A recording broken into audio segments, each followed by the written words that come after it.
نرم کلیوں کی بے زبانی سے، نرم کلیوں کی بے زبانی سے ہم نے سیکھا ہے گفتگو کرنا۔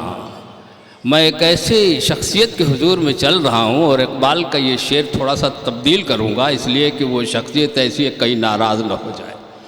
نوا پیرا ہو اے بلبل کہ ہو تو وہ تیرے ترنم سے، تو تھوڑی سی ترمیم میں نے کر دی ہے کہ نوا پیرا ہو اے واعظ کی ہو تیرے تکلم سے، کبوتر کے تنے شاہی میں شاہی کا جگر پیدا۔ آپ شاید سمجھ گئے ہوں میری گفتگو کا مرکز ہے حضرت مولانا احمد اللہ صاحب قاسمی دامت برکاتہم شیخ الحدیث دارالعلوم مئو، آپ تشریف لے آئے۔ ہمارے سبھی حضرات تشریف لا چکے ہیں اور ہندوستان کا وہ عظیم قاری جس پہ ہندوستان کو ناز ہے، وہ قاری طیب جمال صاحب یہ ہمارے درمیان تشریف فرما ہے، اور دیگر قرائے حضرات بھی آ رہے ہیں، اور ایک نوجوان فاضل عمدہ خطیب آپ کے دلوں میں آگ بھر دے وہ حضرت مولانا انصار احمد صاحب قاسمی محتم مدرسہ مصباح العلوم رامپور، وہ بھی تشریف لانے ہی والے ہیں۔ میں سمجھ رہا ہوں کہ چند لمحوں کے بعد وہ یہاں آ جائیں گے۔ آپ حضرات سے گزارش ہے کہ آپ تشریف رکھیں اور ہمارے ان مہمانوں کا تہہ دل سے استقبال کریں۔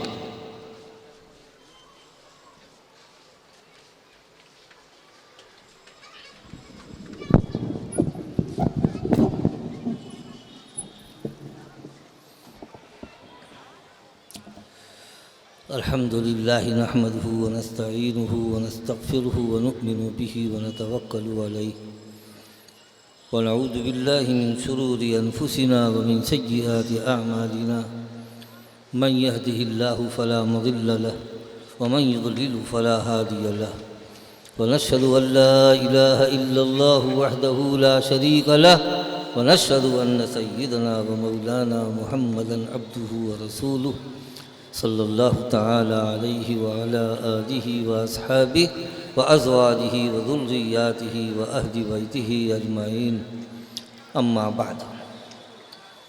قال اللہ تبارک وتعالی لا یستوی الذین یعلمون والذین لا یعلمون۔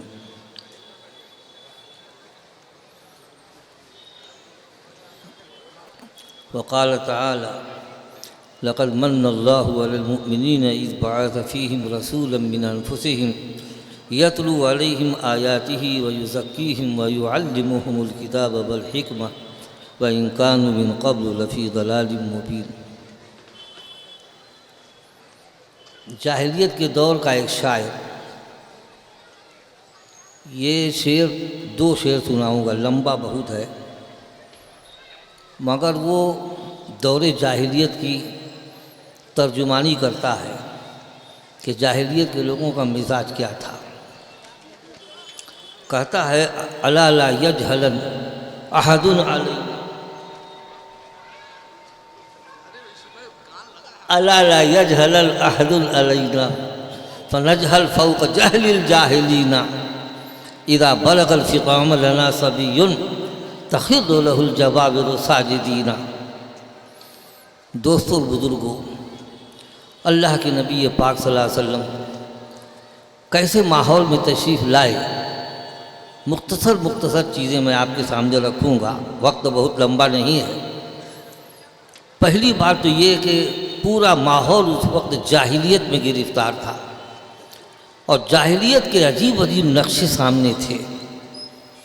ان میں سے ایک یہ ہے کہ وہ ان میں تکبر، اکڑ پھون بہت زیادہ تھا۔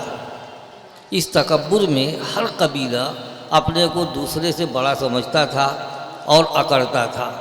حمیت جاہلیہ ان میں بہت زیادہ تھی، یعنی ایک قبیلے کے آدمی کو کسی غلطی کی بنیاد پر اگر کوئی مار دے ایک تماچا، اس کا قبیلہ بھڑک جائے کہ ارے ہمارے قبیلے کے آدمی کو مار دیا، ایک دم لڑائی کے لیے تیار۔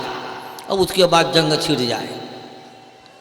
کھیت میں دوسرے کے ایک اونٹ چلا گیا، اب لڑائی چھڑی تو صاحب 40 سال تک چھڑتی رہی۔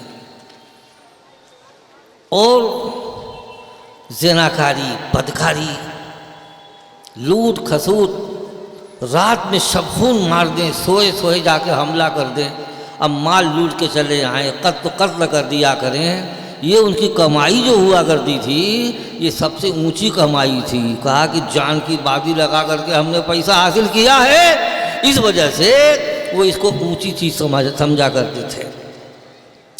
لڑکیاں پیدا ہو جائیں زندہ دفن کر دیا کرتے تھے۔ یہ تھا دور جاہلیت۔ مختصر لفظوں میں تو جاہلی شاعر جو میں نے شعر پڑھا ہے اس کی ناک دیکھیے کتنی اونچی ہے، کئی میٹر کی اونچی لگتی ہے۔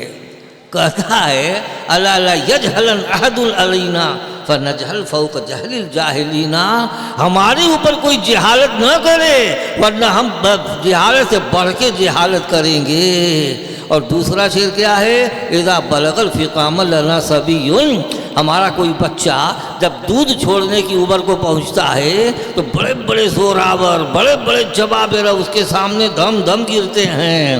اب بتائیے ان کی ناک جو ہے کتنی اونچی ہے۔ یہ اس زمانے کا مزاج تھا، اس زمانے کا ماحول تھا۔ دوستوں اور بزرگوں، اللہ کے نبی تشریف لائے، ان جاہلوں کو وہ علم دیا جو اللہ کی طرف سے آپ کے اوپر نازل ہوا ہے۔ اس لیے جو باتیں بھی آپ کہا کرتے تھے پوری بصیرت کے ساتھ، پورے علم کے ساتھ، پورے یقین کے ساتھ کیا کرتے تھے۔ اللہ کے نبی کی طرف سے اللہ تعالیٰ نے کہا کہ آپ کہیے لوگوں سے قل ھذہ سبیلی ادعو الی اللہ علی بصیرۃ انا ومن اتبعنی، آپ کہیے لوگوں سے یہ ہے میرا راستہ، میں اسی کی طرف دعوت دیتا ہوں، اللہ کی طرف پوری بصیرت کے ساتھ، پورے علم کے ساتھ میں دعوت دیتا ہوں، میں بھی دعوت دیتا ہوں، اور جو میرے ماننے والے ہیں، میرے نقش قدم پر چلنے والے ہیں، وہ بھی اسی کی دعوت دیا کرتے ہیں۔ اور اللہ تعالیٰ کا کلام جو میں نے پڑھا، لا یستوی الذین یعلمون والذین لا یعلمون، جاننے والے اور نہ جاننے والے یہ برابر ہو ہی نہیں سکتے ہیں۔ اللہ کے نبی پاک صلی اللہ علیہ وسلم کو اللہ رب العزت نے علم کی روشنی ہی پھیلانے کے واسطے دنیا میں بھیجا تھا۔ اس واسطے اللہ تعالیٰ نے آپ کے بارے میں فرمایا لقد من اللہ علی المؤمنین اذ بعث فیہم رسولا من انفسہم، اللہ نے احسان فرمایا ہے مومنین کے اوپر کہ انہی میں سے ایک رسول بھیج دیا جو ان کے سامنے اللہ کا کلام پڑھ پڑھ کے سناتا ہے، ان کے دلوں کو پاک کرتا ہے اور ان کو علم و حکمت کی تعلیم دیتا ہے۔ اگرچہ وہ اس کے پہلے کھلی گمراہی میں تھے، معلوم ہوا کہ رسول پاک صلی اللہ علیہ وسلم علم حاصل کر علم بتانے کے لیے آئے، اور علم کون نفع بخش ہے اس کا علم دینے کے لیے اللہ کے نبی آئے۔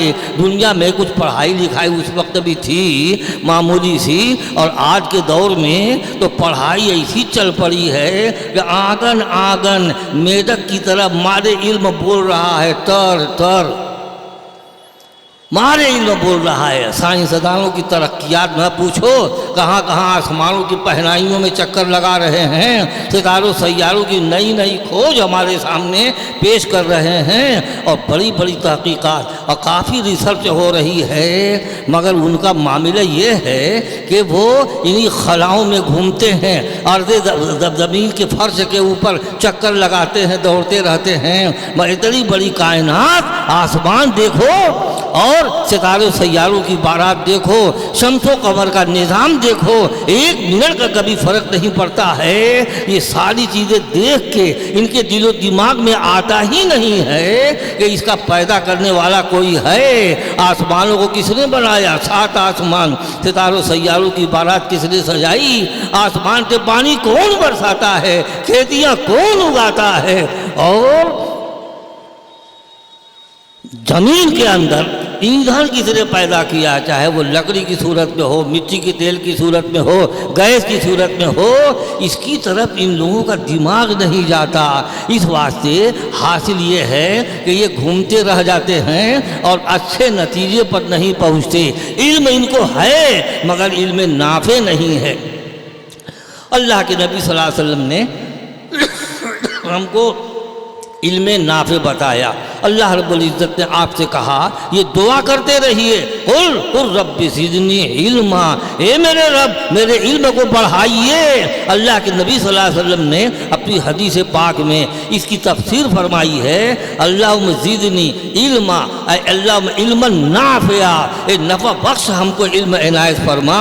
اور نفع بخش کیا ہے؟ علم جو نتیجے تک پہنچائے، اور نتیجے تک جو علم نہ پہنچائے ایسے گھومتے رہ جائیں اور گھومتے گھومتے واپس آ جائیں، جیسے پتنگ بڑھا دیا بہت اوپر اور اس کے بعد معلوم ہوا کہ پریتی کو مال لیا، خوب گھگا مارا اور پتنگ نیچے آ گیا، کہیں نتیجے تک نہیں پہنچا۔ ایسا ہی وہ علم جو کسی نتیجے تک نہ پہنچائے وہ علم نہیں ہے۔ دوستوں اور بزرگوں، اللہ کے نبی پاک صلی اللہ علیہ وسلم نے ہم کو علم دیا، اے یتیموں کی مدد کر، غریبوں بے کسوں کی مدد کر، ان کے آنکھ کے آنسو پوچھو، ان کی بے بسی کو دور کرو، اور جو بیوائیں ہیں ان کے لیے محنت کرو اور کوشش کرو۔ تم اللہ کے راستے میں جہاد کرنے والوں کے برابر ہو جاؤ گے، رات بھر نماز پڑھنے والوں کے برابر ہو جاؤ گے۔ اللہ کے رسول نے ہم کو یہ علم دیا ہے، اس واسطے جمعیت العلماء ہند یہ جو ہے اس لائن میں بڑی محنت کرتی ہے۔ اللہ کے رسول کی پوری سیرت ہمارے سامنے ہے الحمدللہ۔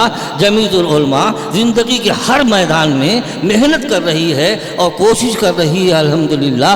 اللہ کے نبی صلی اللہ علیہ وسلم جس طرح در در گھما کرتے تھے، لوگوں کو دعوت حق دیا کرتے تھے، قرآن پاک کے علم کو دیا کرتے تھے، اپنی طرف سے اللہ کے رسول قرآن پاک کی تفسیر کر کے بہت کچھ ارشاد فرمایا کرتے تھے۔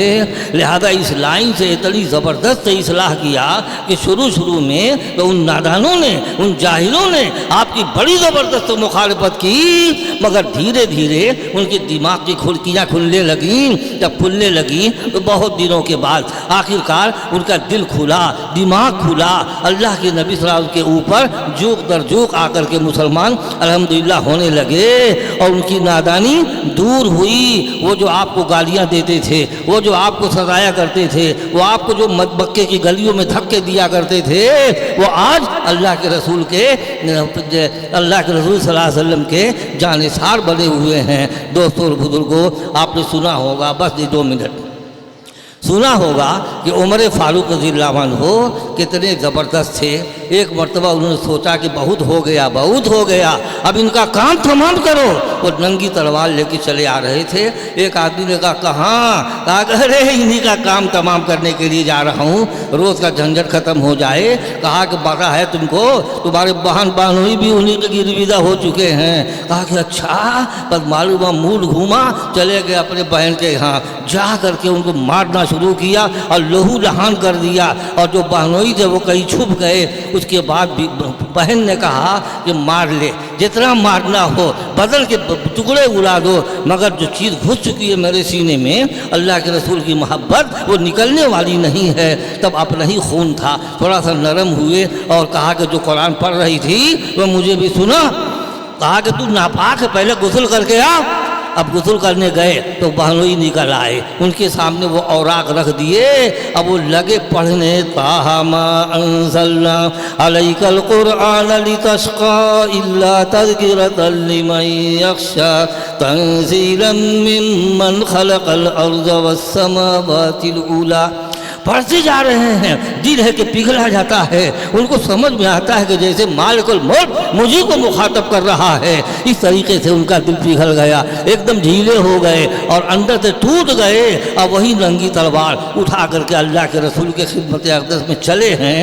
اللہ کے رسول کے پاس بہت سے صحابہ کرام بیٹھے تھے، ان لوگوں نے سوچا کہ عمر آ رہا ہے، ہاتھ پہ ننگی تلوار ہے۔ جو اللہ کے رسول کے یار تھے وہ کہنے لگے آتا ہے تو آنے دو، اگر اچھی نیت سے آ رہا ہے تو کوئی بات نہیں، اب بری نیت سے آ رہا ہے تو اسی کی تلوار سے اس کا سر قلم کر دیا جائے گا۔ اللہ کے رسول نے رات کو دعا کیا تھا کہ اللہ عمر کے ذریعے یا ابو جہل کے ذریعے اس دین کی مدد فرما۔ معلوم ہوا کہ عمر کے بارے میں قبول ہو گئی دعا. اللہ کے رسول من ہی من مسکرا رہے ہیں اور جب دروازے پر آئے اللہ کے رسول نے جا کے ان کو سینے سے لگا لیا. کہا کہ عمر کب تک بھاگے گا؟ کہا کہاں بھاگ رہا ہوں، آپ کے قدموں میں نچھاور ہونے کے لیے آیا ہوں. ایک نعرے تکبیر کی آواز بلند ہوئی اور حرم گونج گیا. لہذا اللہ کے نبی نے یہ علم پھیلایا ہے اور اس علم کو حاصل کرو، قرآن مجید کے معنی معلوم کرو، اللہ کے رسول کے احادیث سے محبت کرو اور ان کے اشارات سے عمل کرو. اللہ ہم سب کو توفیق عنایت فرمائے. وآخر دعوانا الحمد للہ رب العالمین.